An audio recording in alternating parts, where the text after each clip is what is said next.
This news update is brought to you by Grab somebody and tell them hello.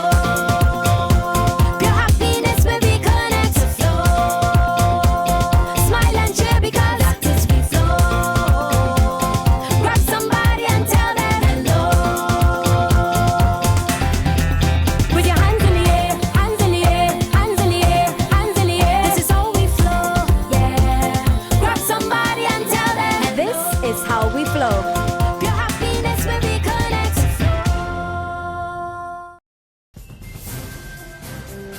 This is the Barbados Today Morning News Update for Monday, October 26. Thank you for joining us. I am Marcelle Williams. A St. Philip community is today coming to terms with the loss of 4 of its young residents who were killed in a car crash in the early hours of Sunday morning. Dead are 23-year-old Shamika Shepherd, 22-year-old Shakira Shepherd, Waveney Johnson, age 25, and 18-year-old Kerry Brathwaite. A 5th woman, 23-year-old Nakisha Shepherd, is in critical condition at the Queen Elizabeth Hospital.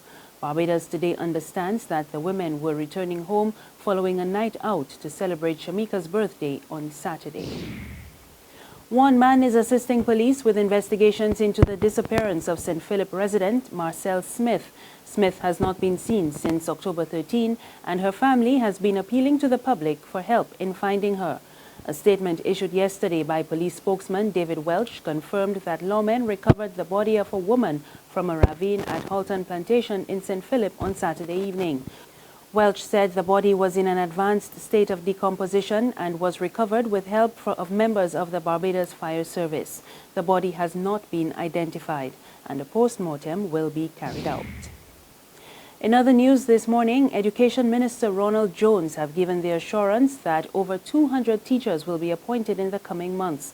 There has been much concern within the teaching fraternity that too many teachers have been working without being appointed. Jones was addressing a meeting of the Democratic Labour Party at the Dighton Griffith School last night. Over 200 teachers have so far been appointed.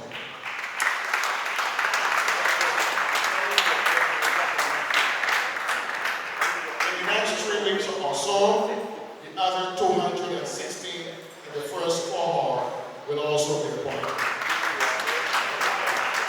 That will take us to the first tranche of the 416.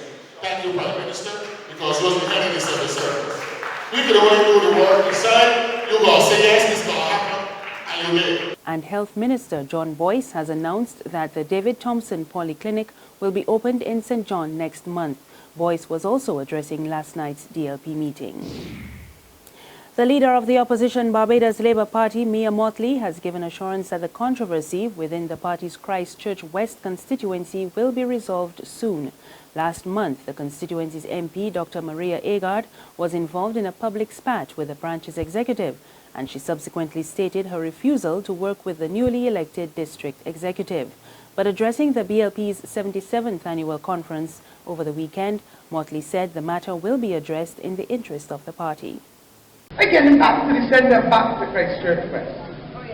This Barbados Labour Party has a history and culture of settling problems and different scenarios. All organs of this party must be respected, and no one must seek to tie the hands of another. It is not open to any person in this party to say that they are not working with any officer or any organ of this party.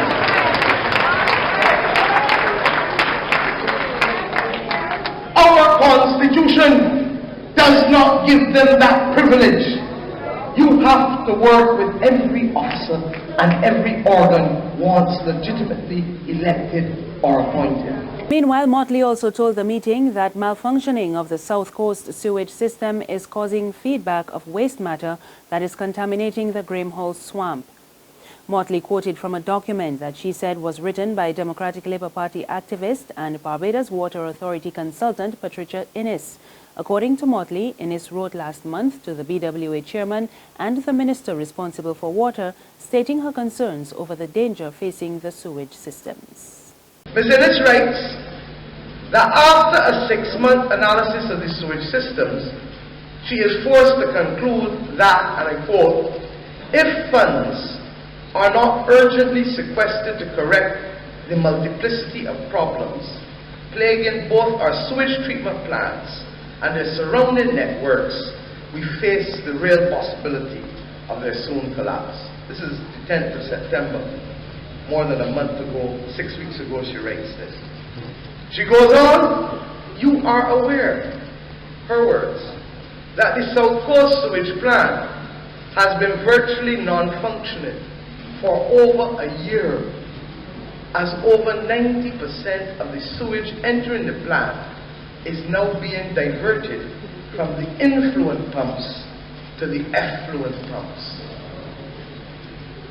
She goes on, workers at the plant say they deal daily with complaints from customers, and the last documented complaint I'm aware of sent to the Barbados Water Authority on May 11, 2015 from the Ministry of Health stated that sewage is contaminating the Graham Hall swamp. In sports, West Indies women have joined Australia at the top of the ICC Women's Championship rankings after beating Pakistan in the final one-day international on Saturday to win the four-match series. The West Indies Players Association, WIPA, congratulated the team on their performance. WIPA's president and CEO, Waverl Hines, says the team has grown from strength to strength and has the belief and drive to succeed. West Indies women's next match in the ICC Women's Championship will be against South African women in February 2016. South African women are ranked third and they're 4 points behind the joint leaders, West Indies and Australian women. There's regional and international news after this short break.